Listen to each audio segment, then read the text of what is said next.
அடுத்தடுத்து மரணம். காவு வாங்குகிறதா காந்தாரா? துணை நடிகராக நடித்த நடிகர் கபில் தண்ணீரில் மூழ்கி உயிரிழந்துள்ளார். படப்பிடிப்புக்கு வந்த துணை நடிகர்கள் வேன் விபத்துக்குள்ளானது. சமீபத்தில் முக்கிய பாத்திரத்தில் நடித்த நடிகர் ராஜேஷ் புஜாரி உயிரிழந்துள்ளார். Meenakshi Academy of Higher Education and Research. Admissions open. Apply online. Periyar Maniammai Institute of Science and Technology, Tanjavur. The world needs you. Green Park Coaching Center. All India first rank. 720 out of 720. Number of students joined MBBS in 2024, 1951. Green Park Coaching Center. நடிகர் ரிஷப் செட்டி நடித்து தயாரித்து இயக்கிய காந்தாரா திரைப்படம் மிகப்பெரிய வெற்றி படமா இருந்தது. இந்த படத்தில் 2ஆம் பாகம் தற்பொழுது தயாராகி கொண்டிருக்கிறது. கடந்த சில மாதங்களாக இந்த படத்தின் படப்பிடிப்பு விறுவிறுப்பா நடைபெற்றுட்டு வருது. இந்த நிலையில தான் அடுத்தடுத்து இந்த படத்தில் படக்குழுவினர் உயிரிழந்துட்டு வர சம்பவம் பெரும் அதிர்ச்சியை ஏற்படுத்தி இருக்கு. உடுப்பியில் நடந்த திருமண விழா ஒன்றில் இந்த படத்தில் நடித்த நடிகர் ராஜேஷ் புஜாரி அந்த நிகழ்ச்சியில கலந்து கொண்டுட்டு இருந்தாரு. நண்பர்களோட உற்சாகமா நடனம் ஆடிட்டு இருந்தாரு. திடீரென கீழே விழுந்து உயிரிழந்துட்டாரு. அதே போல கொல்லூரில் என்ற இடத்துல இந்த படத்தின் படப்பிடிப்பு நடைபெற்று வந்தது. அங்கு நடிகர்கள் துணை நடிகர்களை ஏற்றிட்டு போன வேன் கவிழ்ந்து விபத்துக்குள்ளானது. இதுல உயிரிழப்பு ஏதும் இல்லை, ஆனா ஒரு சிலருக்கு காயம் ஏற்பட்டது. இந்த நிலையில தான் தற்பொழுது காந்தாரா 2 படத்தில் துணை நடிகராக நடித்து வரும் கபில் என்பவர், இவருக்கு வயது 32 தான் ஆகுது, இவர் உயிரிழந்திருக்கிறாரு. கேரள மாநிலத்தை சேர்ந்த இவர் ஆற்றில் குளிக்க சென்ற பொழுது தண்ணீர்ல மூழ்கி மூச்சு திணறி உயிரிழந்துட்டார். அடுத்தடுத்து 3 சம்பவங்கள் நடந்த நிலையில படக்குழுவினருக்கு இது அதிர்ச்சியை ஏற்படுத்தியிருக்கு.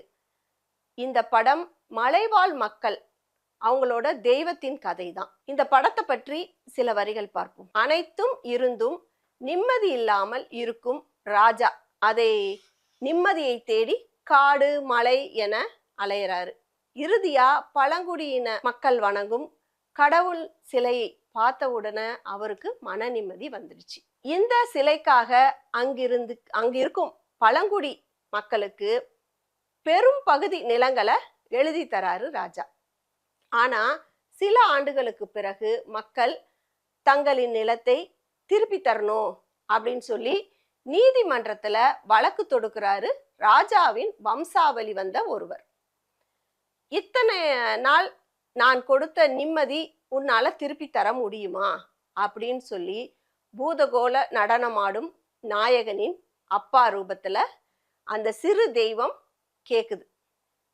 பின்பு ராஜாவின் உறவினருக்கு சாபம் கொடுத்துட்டு காட்டுல மறைஞ்சிடுது. வழக்கு தொடுத்த ராஜாவின் வம்சாவளி வாரிசு அந்த சாபம் ரத்தம் கக்கி இறந்துடுறாரு. நிலம் மக்களுக்கே சொந்தமாகுது. அதன் பிறகு ஒரு 20 ஆண்டுகளுக்கு பிறகு அந்த நிலம் தொடர்பா பிரச்சனை தொடங்குது. அப்பொழுது அரசு மூலமா காடுகளை ஆக்கிரமித்து சட்டவிரோதமா இந்த இடத்தை கிராம மக்கள் பிடிச்சிட்டு இருக்காங்க அப்படின்னு சொல்லி வனத்துறை இந்த முறை மக்களுக்கு ஆதரவா நிக்கிறாரு ராஜா வம்சாவளி வந்த ஜமீன்தார். வஞ்சம், சூழ்ச்சி, திருப்பங்கள், அமானுஷ்யம் இதையெல்லாம் கடந்து எப்படி பழங்குடியின மக்களின் உரிமைகளை காக்கிறார், இதுதான் இந்த படத்தோட கதை. இந்த அமானுஷ்யம் கதையில இருக்கும் பொழுது நமக்கு சுவாரஸ்யமா இருந்தது. நிஜத்துல நடக்கும் பொழுது பயமே மேலோங்குகிறது. அதே போல் இதில் நடிக்கும் நடிகர்கள் துணை நடிகர்கள் இந்த படம் கிடைச்சிருக்கு, நம்ம அடுத்த படத்துக்கு போகணும், எப்படியாவது முன்னேறணும் அப்படின்னு சொல்லி அவங்க தூக்கம் பசி மறந்து கடினமா உழைச்சிருப்பாங்களோ அந்த மாதிரி எல்லாம் தோணுது. தொடர்ந்து இது போல் நடக்காம இருக்கணும். படம் வெற்றி படமா காந்தாரா 2வும் வர வேண்டும் என கேட்டுக்கொள்கிறோம். இது போன்ற தகவல்களுக்கு கிங் டிவியுடன் இணைந்திருங்கள்.